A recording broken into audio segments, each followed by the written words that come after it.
Hi viewers, welcome to our channel. Kashi యాత్ర and శంకరుని తత్వ విచార వీటన్నిటినీ కూడా అద్వైత సిద్ధాంతాన్ని, స్పిరిచువాలిటీని కలబోసిన చిత్రమే జర్నీ టు కాశీ అనే ఒక సినిమా అమెజాన్ ప్రైమ్లో స్ట్రీమ్ అవుతుంది. అయితే ఈ సినిమాలో రాణి మదాలసా గారు రాసిన సుద్దోసి బుద్దోసి అనే ఒక సాంగ్ని కంపోజ్ చేయడం జరిగింది. అసలు సాంగ్కి ఈ సినిమాకి ఏంటి సంబంధం, అసలు ఆ సాంగ్ అర్థం ఏంటి? సో ఇన్నాళ్ళు ఇంత గొప్ప పాటని ఏ సినిమాల్లో కూడా వాడలేదు కదా, మరి ఈ సినిమాల్లో వాడడం గల కారణం ఏంటి? సో ఇదే అంశాల మీద డిస్కస్ చేయడానికి ప్రజెంట్ మనతో పాటు తత్వవేత్త అండ్ సంస్కృత ఉపన్యాసకులు, కవి అండ్ రచయిత శ్రీ రాణి శివశంకర్ శర్మ గారు ఉన్నారు. వారితో ఒకసారి మాట్లాడదాం. సార్ నమస్కారం. నమస్తే అండి. సార్, సుద్దోసి బుద్దోసి అనే సాంగ్ ఎంతో గొప్ప పాట సార్. అది దాన్ని ఇప్పటి వరకు ఏ సినిమాల్లో కూడా వాడలేదు. ఫస్ట్ టైం ఈ జర్నీ టు కాశీ అనే ఒక సినిమాలో వాడడం జరిగింది. అసలు ఈ సాంగ్ యొక్క అర్థం ఏంటి? ఈ సినిమాకి ఆ సాంగ్కి సంబంధం ఏంటి సార్? ఇది మునికృష్ణ గారు ఈ cinema director, journey to Kashi సినిమాకి డైరెక్టరు. ఆయన ఎంతో శోధించి ఎక్కడా లేదు, ఇది ఎక్కడా కనపడట్లేదు, అది బయటికి తీసుకొచ్చారు. అది మార్కండేయ పురాణంలో రాయబడింది. రాణి మదాలస అనేటటువంటి ఆవిడ ఇది రాశారు. ఓకే. ఇది చెప్పారు, రాయడం కంటే అంటే ఒక శ్లోకాల రూపంలో, అంటే సంస్కృతంలో శ్లోకం అంటాం, పద్యం తెలుగులో అంటే ఆ శ్లోకాల రూపంలో చెప్పారు ఆవిడ. దాంట్లో ఇంచుమించు వేదాలలో ఉన్నది, ఉపనిషత్తులలో ఉన్నది, వేదాంతంలో ఉన్న సారమంతా కూడా నిబిడీకృతం చేసి చెప్పారు ఆవిడ. అంత సామాన్య జనాలకు అర్థమయ్యేలా. అది ఆశ్చర్యం ఏంటంటే తన పిల్లలకి జోలపాటగా ఆవిడ చెప్పారు. ఈ సినిమాలో కూడా జోలపాటగా చెప్పారు. ఎందుకంటే ఆవిడ పిల్లలకు ఉపదేశించారు, అంటే చిల్డ్రన్కి. అంటే మన ఉద్దేశం ఏంటంటే అదేంటంటే పిల్లలకి ఏమర్థం అవుతుంది అనేది అబద్ధం. అభిమన్యుడు గర్భంలో ఉన్నప్పుడే అన్ని విద్యలు విని నేర్చుకున్నాడని మనం తెలుసుకుంటాం. ఆయన అప్పటికే గ్రహించేవాడట. అటువంటిప్పుడు చిన్నపిల్లలకి అర్థం కాదు అనేది లేదు. చిన్నపిల్లలు ఇంకా ఎక్కువ జ్ఞానాన్ని కూడా కలిగి ఉంటారని మనం చెప్తుంది. చిన్నపిల్లల్ని పరమాత్ముడితోటి, దేవుడితోటి పోలిస్తారు. అందుకే పిల్లలు దేవుడు చల్లని వారని సినిమా పాటలు కూడా వచ్చాయి. అటువంటి పిల్లలకి, అంటే తన సంతానానికే మదాలస అనే రాణి ఈ విశ్వం యొక్క సారాన్ని, కాస్మిక్ ఎసెన్స్ని ఈ అద్వైత వేదాంత రూపంలో దీనిలో చెప్పారు. ఈ అద్వైత వేదాంతము ఉపనిషత్తుల్లో ఉన్నప్పటికీ కూడా శంకరాచార్యుల వారు దీన్ని మరింత ప్రాచుర్యంలోకి తీసుకొచ్చారు. ఈ పాటని ఈ సినిమాలో పెట్టడంలో కూడా చాలా ప్రాధాన్యత ఉంది. ఎందుకంటే ఇది జర్నీ టు కాశీ అనే సినిమా. కాశీలోనే శంకరాచార్యుల వారు ఒక చండాలుడిని తొలగు అంటే, ఆయన ఒక దళితుని తొలగు అంటే ఆయన అద్వైత వేదాంతాన్ని బోధించారు. శంకరుడికి అద్వైత వేదాంతాన్ని బోధించింది ఒక దళితుడు. ఆత్మ నువ్వు పక్కకు తొలగమంటున్నావు ఎవరిని? నా దేహాన్న ఆత్మ లేకుంటే దేహం లేదు, ప్రాణం లేనిదే దేహం కదలదు, ఆత్మ అనేదే ముఖ్యం అని చెప్పి శంకరాచార్యులకి కళ్ళు తెరిపించింది కాశీలోనే. అందుకని మునికృష్ణ గారు, ఎంతో వేదాంతం తెలిసినటువంటి మునికృష్ణ గారు ఇవన్నీ ఆలోచించి ఈ పాటని దీనిలో చేర్చారని నేను భావిస్తున్నాను. సార్, ఈ సాంగ్ యొక్క వైబ్రేషన్ సినిమా మొత్తం కూడా ఉంటుందా, లేకుంటే ఆ సాంగ్ మాటకే ఉంటుందంటారా? ఇది మీరు చాలా ముఖ్యమైన ప్రశ్న. ఏంటంటే ఈ సాంగ్ దానికి అదిగా విడిగా కాదు, మొత్తం క్లైమాక్స్ వరకు దీని ప్రాధాన్యత మనకి కనపడుతుంది మొత్తంగా. ఎందుకంటే ఇది ఈ సినిమా అనేది అద్వైత వేదాంతాన్ని బోధించేటటువంటి సినిమా. ఇది అందరూ చూడవలసిన సినిమా. ఎందుకంటే ఇది మామూలు సినిమా కాదు. ఇలాంటి సినిమాలు తెలుగులో మనకి పెద్దగా నాకు తెలిసి వచ్చింది కూడా లేదు. ఇది అద్వైత వేదాంతాన్ని సున్నితంగా బోధించేటటువంటి సినిమా. ఇంకోటి ఏమిటంటే స్త్రీ యొక్క ప్రాధాన్యతను తెలిపే సినిమా. ఈ రెండింటికి ఏమిటి సంబంధం అని మనం అనుకుంటాం. ఇప్పుడు మనం మదాలస పాటను ఆయన పెట్టడంలో ఉద్దేశం ఏంటంటే, చివరిలో ఒక స్త్రీ సన్యాసిని, అంటే ఈ సినిమా చూసినప్పుడు మనకు అర్థమవుతుంది, తన తండ్రి ఆ స్త్రీ పొరపాటును తప్పిపోయి ఒక వేశ్యగా మారిపోతుంది. ఆమె ఆ సన్యాసిని కొన్ని ప్రశ్నలు వేస్తుంది. తన తండ్రిని, సన్యాసిగా మారిపోయి కుటుంబాన్ని విడిచిపెట్టిపోయినటువంటి సన్యాసిని కొన్ని వేదాంతపరమైన క్వశ్చన్స్ ఆమె వేస్తుంది. ఆమెతో పాటు ఆమె ప్రియుడైన విదేశీయుడు ఒకరు ఉంటారు, అతను కూడా ఆధ్యాత్మిక అన్వేషణలో భారతదేశానికి వస్తాడు. మనకి ఏంటండి, ఫారినర్స్ ఎవరో ఇంగ్లీష్ వాళ్ళు, లేకపోతే వాళ్ళకి ఆధ్యాత్మికత ఏమిటి అని అనుకుంటాం. పాల్ బ్రెంటన్ అనేటటువంటి ఇంగ్లీష్ జర్నలిస్టు రమణ మహర్షి దగ్గరికి వెతుక్కుంటూ వెళ్ళాడు, అక్కడి నుంచి సముద్రాలు దాటి వచ్చి. అందుకని అది కూడా అద్వైత వేదాంతమే. నిన్ను నువ్వు తెలుసుకో అని రమణ మహర్షి వారు చెప్పారు. అటువంటి తత్వము స్త్రీ పురుష భేదం లేదు, మత భేదం లేదు, అద్వైతం అందరికీ చెందినది. అది ఒక కులానికి మతానికి చెందినది కాదు. అటువంటి అద్వైత సారాన్ని ఈ సినిమాలో నింపారు ఆయన. చివరిలో మనం క్లైమాక్స్ లో ప్రశ్నలు అవి చూసినట్లయితే సన్యాసి చెప్పిన బోధ కూడా చాలా అద్వైతానికి దగ్గరగా ఉంటుంది. అలాగే ఈయన ఆధునిక భావాలు కలిగినటువంటి వ్యక్తి మునికృష్ణ గారు. అంటే ఆయన ఆధునిక సాహిత్యాన్ని మధించారు, అద్వైత వేదాంతాన్ని అన్నింటినీ మధించినటువంటి గొప్ప వ్యక్తి మునికృష్ణ గారు. అంటే సామాన్యంగా చాలా మందికి తెలియదు.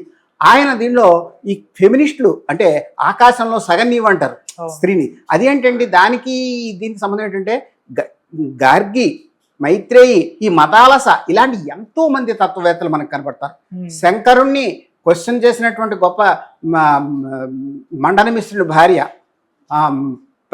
భారతి, ఆవిడ కూడా స్త్రీయే. అంటే శంకరుని క్వశ్చన్ చేసింది కూడా స్త్రీయే. అందుకని ఒక సన్యాసిని క్వశ్చన్ చేయడం ఏమిటి, ఒక స్త్రీ అనేది లేదు. శంకరాచార్యుని స్త్రీ ప్రశ్నించింది, శంకరాచార్యుని దళితుడు ప్రశ్నించారు, అందరూ ప్రశ్నించారు. ప్రశ్నకి ప్రశ్నోపనిషత్తు అని ఒక ఉపనిషత్తే ఉంది. ప్రశ్నకి భారతీయ తత్వంలో చాలా ప్రాధాన్యత ఉంది. ఇదంతా గ్రహించి మునికృష్ణ గారు దీంట్లో అందుకే అందరూ చూడాలి. ఇది కేవలం కాలక్షేపం కాదు. ప్రతి హిందువుగా పుట్టినవాడు, ముస్లింగా ఎవరైనా అందరూ, అంటే దీనికి మతాలకు కూడా అతీతంగా చూడాల్సిన సినిమా. ఇది జ్ఞానానికి నిలయమైనటువంటి సినిమా. సరే, సినిమాకి యాప్ట్ అవుతుందని రాణి మాదాలస గారు రాసిన ఆ పాటను తీసుకున్నారు, లేకుంటే ఆ పాటను బేస్ చేసుకొని ఇటువంటి కాన్సెప్ట్ ఉంటే బాగుంటుందని సినిమా తీస్తారు? అంటే ఏది ముందనుకోవచ్చు సార్? అంటే ఆ పాట అనేది ఇది మొత్తం ఈ తత్వంలో ఇమిడిపోయేదే. ఓకే, అది మొత్తంలో ఈ తత్వంలో ఇమిడిపోయేది. శుద్ధోసి బుద్ధోసి నిరంజనోసి సంసార మాయా పరివర్జితోసి సంసార స్వప్నం త్యజ మౌన నిద్రాం. ఇది పిల్లలకి బోధిస్తున్నది. ఏమిటది? నువ్వు శుద్ధ అంటే మనం ఏమనుకుంటామంటే మన ఈ బాడీయే అంటే ఇది పంచభూతాలతో తయారైంది. అంటే నిప్పు, నీరు, గాలి వీటన్నిటితో తయారైందని అంట. ఆకాశం, వీటన్నిటితోటి ఈ పంచభూతాలని 5 ఉన్నాయి. ఈ శరీరం ఈ భౌతికమైన పదార్థాలతో తయారైంది అనుకుంటున్నాం. ఇది క్షీణించిపోతుంది, నశించిపోతుంది. కానీ దీనిలో ఉండేటటువంటి ఆత్మకి నాశనం లేదు. నిజానికి ఆత్మవి నీవే, నువ్వు శుద్ధుడివి, బుద్ధుడివి. దానికి చలనం లేదు. నువ్వు సంసారం అనే మాయ, ఈ ప్రపంచమంతా మాయ. ఎలా మాయ అంటే ఇదంతా కూడా కల్పితం. నువ్వు నీ తండ్రి, కొడుకు అని మనము కొంతకాలం, నీ పేరు కానీ పేరు కూడా మనకు ఎవరో పెట్టిందే, మన లేదు. అందుకని ఇవి ఇంపోజ్డ్ మన మీద. పేరు కానీ మన రూపం కూడా మనం అద్దంలో చూసుకుని గుర్తించేదే, ఇమాజినరీ. ఇది లకాన్ లాంటి ఆధునిక తత్వవేత్తలు కూడా చెప్తున్నారు ఇది.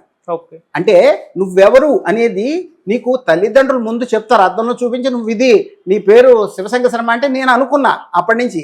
అంతేకాని నాకేమీ శివశంకర శర్మ పేరు అంతకు ముందు లేదు. అలాగే నా రూపం కూడా అద్దంలో చూపించి నువ్వు ఇది అంటే నేను ఇది అనుకున్నా, లేకపోతే నా ముఖాన్ని నేను చూసుకోలేను. అందుకని మన నామరూపాలు అంటే పేరు కానీ, మన ఫామ్ కానీ, రూపం కానీ అన్నీ కూడా ఇమాజినరీ, ఊహలతో కూడినవి, లేకపోతే సింబాలిక్. అంటే అంతేకాని ఇవి వాస్తవం కాదు. ఇది ఆధునిక తత్వవేత్త, సైకాలజిస్ట్ అయినటువంటి ఫ్రెంచ్ లకాన్ లాంటి వాళ్ళు కూడా ఇది చెప్పారు. అలాగే అందుకే ఆధునిక కాలంలో సైంటిస్టులు అనేక మంది, ష్రౌడింగర్ లాంటి ఇది క్వాంటమ్ ఫిజిసిస్టులు, వాళ్ళు ఈ అద్వైత వేదాంతం వల్ల స్ఫూర్తిని పొందారు. ఇప్పుడు టెస్లా అంటున్నాం, టెస్లా కూడా వివేకానంద అద్వైత వేదాంతం నుంచి ఆకాశ అనే కాన్సెప్ట్ని తీసుకున్నాడు. ఇవన్నీ నేను వివరించాలంటే అది చాలా సినిమా పరిధిని దాటిపోతుంది కనుక నేను సందర్భోచితంగా కొంతవరకు వివరించగలను. ఇటువంటి అద్వైత వేదాంతాన్ని యొక్క గొప్పతనాన్ని ఈ సినిమాలో చెప్పారు. అంటే మన జీవులంతా ఒకటే. ఇదేంటి, అందరిలోనూ ఒకే ఎలిమెంట్ ఉంది, అందరం ఒకటే, జీవులంతా ఒకటే, ఈ సృష్టి అంతా ఒకటే, ఒకే ఏకత్వం కలిగి ఉంది. మనం అది గ్రహించగలిగితే నువ్వు వేరు, నేను వేరు, నీ జాతి వేరు, నా జాతి వేరు, నీ కులం వేరు, నా కులం వేరు అనేది ఉండదు. అలాగే ప్రకృతిని కూడా మనం నాశనం చేయమని మధ్యలో ఆయన గంగ యొక్క లేకపోతే గంగని సంరక్షణ యొక్క ఆవశ్యకతను కూడా మధ్యలో ఆయన చెప్తారు. ఇవన్నీ మనము ఈ సినిమా చూసి తెలుసు. సార్, రాణి మాదాలస గారు ఒక ఫిలాసఫర్, తత్వవేత్త. సో ఈ సినిమా కూడా ఫిలాసఫీని బోధించే విధంగా ఉంది అని అనుకోవచ్చా?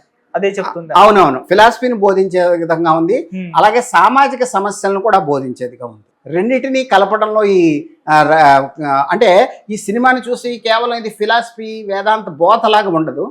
ఇది అనేక అంటే సమాజంలో ఉండేటటువంటి ఒక వేశ్యగా మారిపోయిన అనివార్య పరిస్థితుల్లో వేశ్యగా ఒక ఆమె ఎందుకు మారిపోయింది అది ఒకటి ఉంటుంది. ఆమె అంటే పాపాత్ములు పుణ్యాత్ములు లేదు దేవుడి ముందు, అందరూ సమానుడే. అలాగే ఒక కుటుంబంలోని వ్యక్తి సన్యాసిగా ఎందుకు మారిపోయాడు, అలాగే ఒక ఫారినర్, ఒక ఇంగ్లీష్ వాడు ఆధ్యాత్మిక అన్వేషణలో ఎలా వచ్చాడు.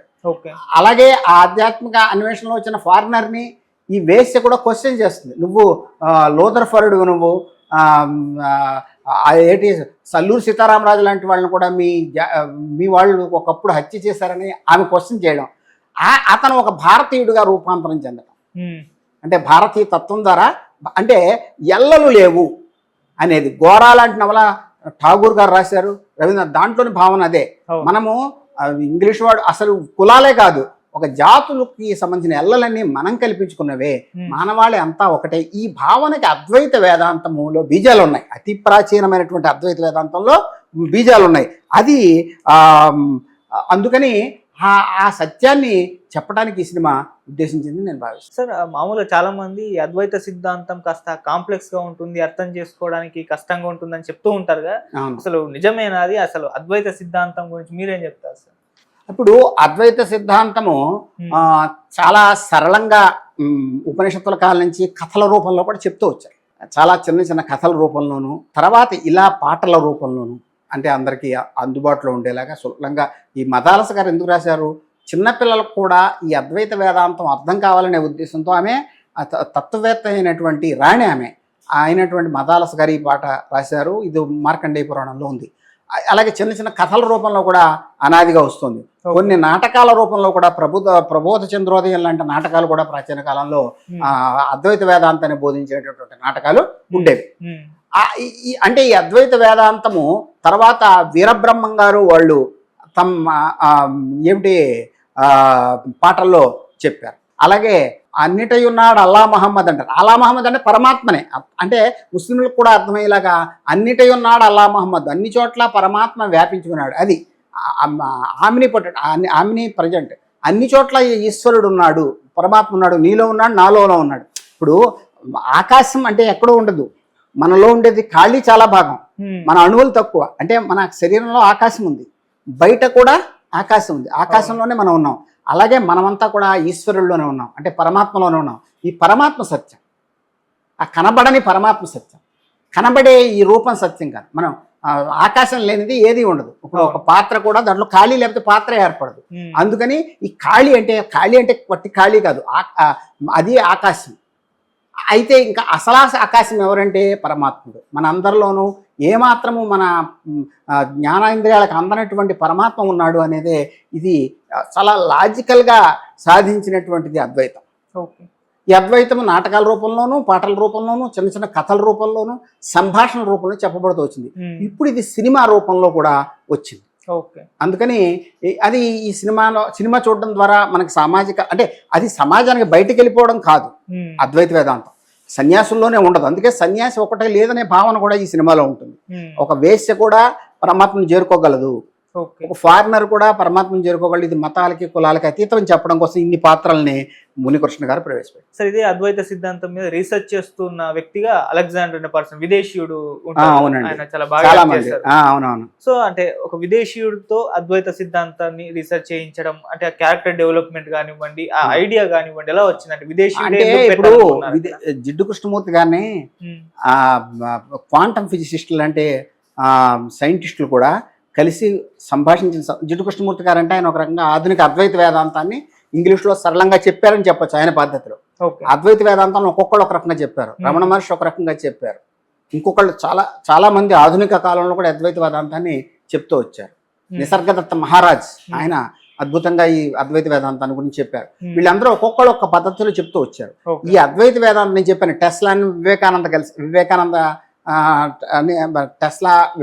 కలిసి ఆయన పదజాలాన్ని కొంత తన తీసుకున్నాడు కూడా, తన పరిశోధనలకు కానీ తన సంస్థలకు పేర్లు పెట్టడం కానీ. ఇప్పుడు మన టెస్లా కార్లు అని వస్తున్నాయి, దీని గురించి మీరు నెట్లో కూడా చూడొచ్చు వివరాలు.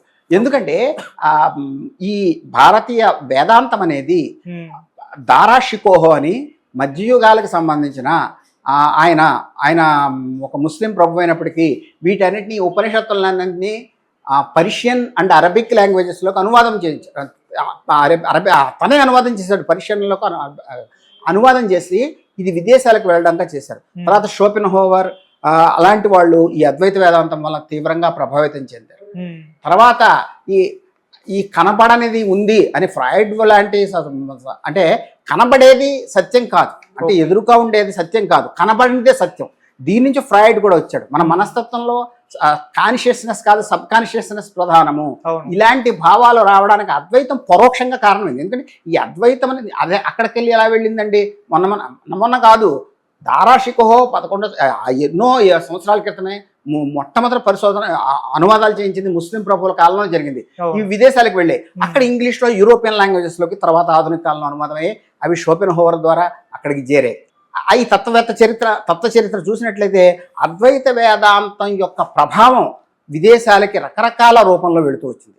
దీని గురించి మునికృష్ణ గారికి అంతా తెలుసు, అందుకని తీయగలిగారు. లేకపోతే ఇంతమంది దర్శకులు ఉండి తీయలేదు కదా ఇంతవరకు. ఇటువంటి సబ్జెక్ట్ క్లిష్టమేం లేదు, సామాన్య పాత్రలతో ఆయన అందరికీ చిన్నపిల్లాడు కూడా అర్థమైనా తీశారు. చిన్నపిల్లల పాత్ర అద్భుతంగా చేసింది ఆమె.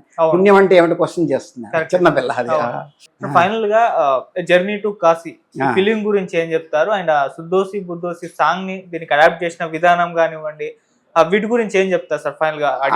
ఈ పాట చాలా అద్భుతంగా దీంట్లో ఆలపించడం జరిగింది. ఇది ఆబాల గోపాలం అంటారు. అంటే చిన్న పిల్లల దగ్గర నుంచి గోపాలుడు అంటే గొర్రెలు కాసుకున్న కూడా తక్కువ కాదు. అందరిలోకి ఈ తత్వం వెళ్ళాలి. వెళితే మానవ సమాజం అంతా ఈనాడు ఎన్నో మతాల పేరుతో కులాల పేరుతో కొట్టుకు చూస్తున్నటువంటి సమాజం ఒక ఐక్యతని సామరస్యాన్ని సాధిస్తుందని మునికృష్ణ గారు భావించారని నేను భావిస్తున్నాను.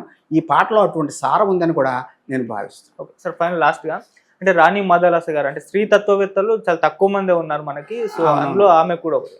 సో ఆమె గురించి అంటే ఆమె తత్వాల గురించి మీరు కూడా ఒక ఫిలాసఫర్ కాబట్టి ఏం చెప్తారు సార్? అంటే స్త్రీ తత్వవేత్తలు తక్కువ ఉన్నారు, కానీ మనకి ప్రాచీన కాలం వేదంలో మంత్రవేత్తలలో కూడా స్త్రీలు ఉన్నారు. ఓకే. తర్వాత మనకి స్త్రీ దేవతలు ఉన్నారు. స్త్రీ కాళికాదేవి ఉంది. మనకి ఇతర కల్చర్స్లో అలాంటి దేవతలు పూజ ఆగిపోయి ఉండొచ్చు ఒకప్పటిది, కానీ మనకి ఈనాటికి కలకత్తా కాళిక రామకృష్ణ పరమహంస గారు ఆరాధించినది, అద్వైత వేదాంతాన్ని బోధించిన వాళ్ళు రామకృష్ణ పరమహంస గారు కూడా చాలా ప్రధానమైన వ్యక్తి, మనకు తెలుసు. వివేకానంద గురువు రామకృష్ణ పరమహంస గారు, ఆయన కూడా కాళికాదేవిని పూజించారు. కాళికాదేవికి చాలా ఇంపార్టెన్స్ ఇచ్చారు. మనకి మీ ఊరు వెళ్ళండి, అమ్మదేవత ఉంటుంది. ప్రతి వాళ్ళు స్త్రీని దేవతగా పూజించటము, స్త్రీ శక్తిని ఆరాధించడము కనపడుతుంది. స్త్రీలు ఎప్పుడు కూడా ఇక్కడ ఆరాధించబడే పద్ధతి ఉంది. కొందరు పరిపాలించడం జరిగింది, రుద్రమదేవి అలాంటి వాళ్ళు. సరే స్త్రీల పట్ల అణిచివేత లేకపోతే అటువంటివి కూడా ఉన్నాయి, అది కూడా ఈ సినిమాలో చూపించారు. ఆమె క్వశ్చన్ చేస్తుంది ఈ సినిమాలో. అంటే తత్వాన్ని ఒకవైపు బోధిస్తూనే సామాజిక వాస్తవాలని కూడా ఈయన క్వశ్చన్ రూపంలో ప్రవేశపెట్టారు. మీ పురుషులందరూ కూడా అర్ధరాత్రి ఎందుకు పారిపోతారో, కుటుంబ బాధ్యతల్ని వదిలేసి సిద్ధార్థుడు ఎందుకు పారిపోయారు అనే క్వశ్చన్ కూడా ఈయన వేస్తారు. కొంతమంది ఫెమినిస్టులు కూడా ఈ మధ్య ఇటువంటి క్వశ్చన్స్ వేస్తారు. యశోధర వకపెందుకే అని జయప్రభ గారు కవిత రాశారు. ఆ సారాన్ని, అంటే ఆధునిక భావాల సారాన్ని కూడా ఈ సినిమాలో, అంటే స్త్రీలు మీరు పురుషుల బాధ్యతలను వదిలేసుకుని సన్యాసం పేరుతోనూ మరొక పేరుతోనూ పారిపోవడం కరెక్టేనా అని ఒక క్వశ్చన్ కూడా దీంట్లో ఆయన. అయితే దీనికి ఈ అద్వైత వేదాంతం యొక్క, అంటే దాన్ని ఇంకా అద్వైత వేదాంతం ఇంకా విశాలం చేయాలని ఆయన ఉద్దేశం. ఆ ఉద్దేశంతో ఇది ప్రవేశపెట్టారు. మొత్తం మీద అద్వైత వేదాంతం పట్ల గౌరవంతో ఈ సినిమా తీశారు, మన సంస్కృతి పట్ల గౌరవంతో ఈ సినిమా తీశారు. కనుక మనకి ఇలాంటి ప్రశ్నించేటటువంటి స్త్రీలు, నేను చెప్పాను శంకరాచార్యులు గారిని ప్రతిభాభారతి ఆమె ఎలా ప్రశ్నించింది, మండనమిశ్రుడు అనేటువంటి గొప్ప పండితుడి భార్య అని చెప్పాను. స్త్రీలు ప్రశ్నించడం మరీ కొత్త కాదు. స్త్రీలు వేదాంతులు, మదాలస కూడా అలాంటి వేదాంతే. అందుకని మనకి స్త్రీ వేదాంతుల పరంపర ఉంది. దాన్ని ఈ సినిమాలో ఈయన ఒక పాత్రలో ప్రవేశపెట్టారు. సరే, సినిమా సారాంశం అంటే పర్టికులర్గా చిన్నపిల్లలకే, పెద్దవాళ్ళకే, ముసలి వాళ్ళకి అని చెప్పేసి ఏమైనా ఉందా? అందరికీ కూడా అడాప్ట్ చేసుకోవచ్చు అంటారు. ఇది అందరూ చూడదగిన సినిమా అండి. మనలోని దుర్గుణాలని మనం వాపుకుంటూ మనము ద్వేషభావాన్ని లేకపోతే అన్ని పోగొట్టుకుని స్నేహపూర్వకంగా ఉండడానికి మనకి ఉపయోగిస్తుంది. ఇంట్లో ఒక చిన్నపిల్ల పాత్ర కూడా ఉంది. ఆమె చేత కూడా క్వశ్చన్స్ వేస్తాడు. స్త్రీలు కూడా క్వశ్చన్ చేసేలా చేశాడు. అంటే డమ్మిల్లా కూర్చోవడం కాదు, గురువుగారు చెప్తుంటే గురువుగారిని క్వశ్చన్ చేయడం. అయితే గురువుగారిని క్వశ్చన్ చేయడం ఏంటండి, నమస్కారం పెట్టాలి కానీ అనేది తప్పు. ఉపనిషత్తులంతా ప్రశ్నలే. శిష్యుడు ప్రశ్నలు వేస్తాడు, గురువు చెప్తాడు. చివరికి గార్గి, మైత్రేయి తమ భర్తని ప్రశ్నిస్తారు, యాజ్ఞవల్కుని.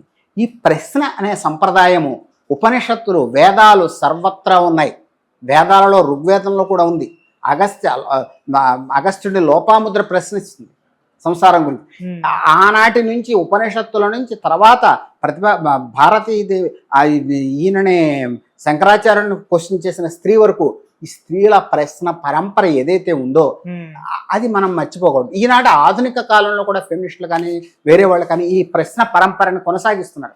దాన్ని కూడా దీనిలో బుద్ధిగుచ్చాడు. అందుకని ఇది స్త్రీలకి, పిల్లలకి, పెద్దవాళ్ళకి. పిల్లలంటే ఏమిటంటే వాళ్ళు ప్రశ్నించడం ఏమిటి, వాళ్ళు అంటే వాళ్ళు పరమాత్మతో సమానంగా పోల్చారు. పిల్లవాళ్ళు అంటే ఇమ్మెచ్యూర్ అనేది కాదు, నిజానికి మెచ్యూర్ అంటే నిష్కల్మషత్వమే మెచ్యూరిటీ అని భావించే భారతీయులు పిల్లలకి చాలా ప్రాధాన్యత ఇచ్చారు. ఆ అర్థంలో పిల్లల ఒక అమ్మాయి పాత్రను కూడా దీంట్లో అద్భుతంగా ఆయన ప్రదర్శన. Thank you so much sir.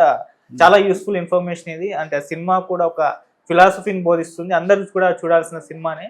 మీరు ఇన్ఫర్మేషన్ కూడా చాలా యూస్ఫుల్గా ఉంది sir. Thank you so much. ధన్యవాదాలు.